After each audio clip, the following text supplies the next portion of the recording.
है कि वोल्टेज और करंट के बीच जो फेज डिफरेंस होता है उस फेज डिफरेंस को हम, चलिए ये तो हो गया पावर फैक्टर के डिफिनीशन की बात। अब हम समझते हैं कि पावर फैक्टर का इम्पोर्टेंस क्या है, इसे इतना इम्पोर्टेंस इंडस्ट्री में क्यों दिया जाता है। इसको समझने के लिए सबसे पहले हम आते हैं पावर के मैथमेटिकल एक्सप्रेशन पे। जो पावर का फार्मूला होता है उसको हम यहाँ पे लिखते हैं और उसके अनुसार हम पावर फैक्टर निकालेंगे और फिर समझेंगे कि पावर फैक्टर का इम्पोर्टेंस क्या है। फ्रेंड, जैसा कि हम जानते हैं मैथमेटिकली पावर को हम इस फार्मूला से दिखाते हैं, P = VI cos φ। एक्सप्रेशन से पता चल रहा है कि जो cos φ है वो करंट के इन्वर्सली प्रोपोर्शनल है। यानी कि अगर हमारा cos φ लो होगा तो करंट का डिमांड अचानक से बढ़ जाएगा सर्किट में। क्या आप गेस कर सकते हैं कि करंट बढ़ने से क्या नुकसान होगा, इसके क्या ड्रॉबैक्स होंगे। सर्किट में यदि अचानक करंट की डिमांड बढ़ जाएगी, करंट की वैल्यू बढ़ जाएगी, तो इससे सर्किट डैमेज हो सकता है। या फिर अगर हम लो पावर फैक्टर पे काम कर रहे हैं तो हमें जो कंडक्टर हमें जो यूज करने हैं, जो हमने केबल यूज किया हुआ है, उस केबल की क्रॉस सेक्शनल एरिया को हमें बढ़ानी पड़ेगी, जिसके चलते कि हमें ओवरऑल बढ़ानी पड़ेगी, हमारे खर्चे बढ़ जाएंगे। इस तरह से लो पावर फैक्टर के ये बहुत बड़ा नुकसान होते हैं।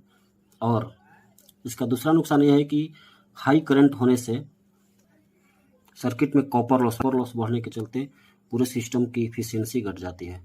तो लो पावर फैक्टर के नुकसान ही नुकसान है, इसलिए इसे हमेशा इम्प्रूव करने की कोशिश की जाती है। पावर फैक्टर हाई होने का मतलब क्या है, ये जो एंगल दिख रहा है वोल्टेज और करंट के बीच जो फाई एंगल बना हुआ है, ये एंगल कम होता चला जाएगा।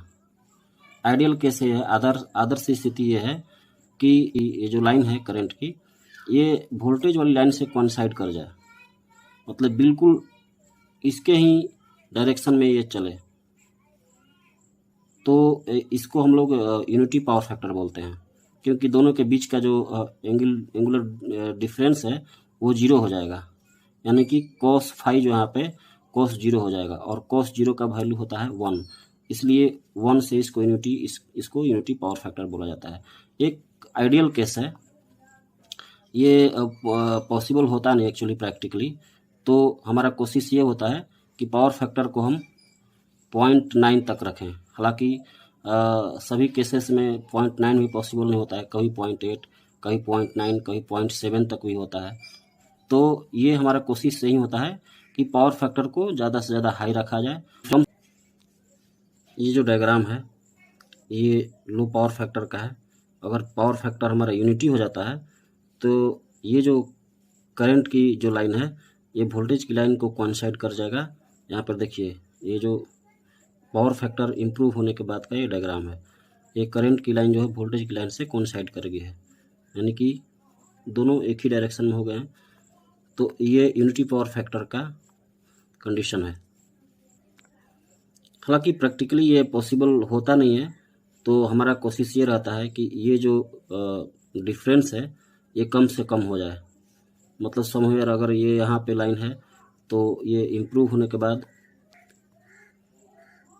ये लाइन वोल्टेज के काफ़ी नज़दीक आ जाए। मतलब अगर ये पावर फैक्टर इम्प्रूव होने से पहले का ये कंडीशन है, तो पावर फैक्टर इम्प्रूव होने के बाद ये लाइन शिफ्ट होकर समवेयर यहाँ आ जाएगी। तो इस तरह से हम देखते हैं कि ये एंगुलर डिस्प्लेसमेंट कम हो गया, और इस तरह से cos φ का जो वैल्यू होगा वो φ यहाँ पे कम से कम होगा, वैल्यू होगी पावर फैक्टर की वो यूनिटी के काफ़ी नज़दीक होगी। तो ये कोशिश होता है हमारा। तो दोस्तों यहाँ पे ये सवाल आता है कि पावर फैक्टर को आखिर हम इम्प्रूव कैसे करते हैं, पावर फैक्टर इम्प्रूव करने के मेथड्स क्या हैं। तो बेसिकली इसके जो मेथड्स हैं, मेनली 2 मेथड है। एक हम कैपेसिटर का यूज़ करके करते हैं और एक हम सिंक्रोनस मोटर का यूज़ करके करते हैं।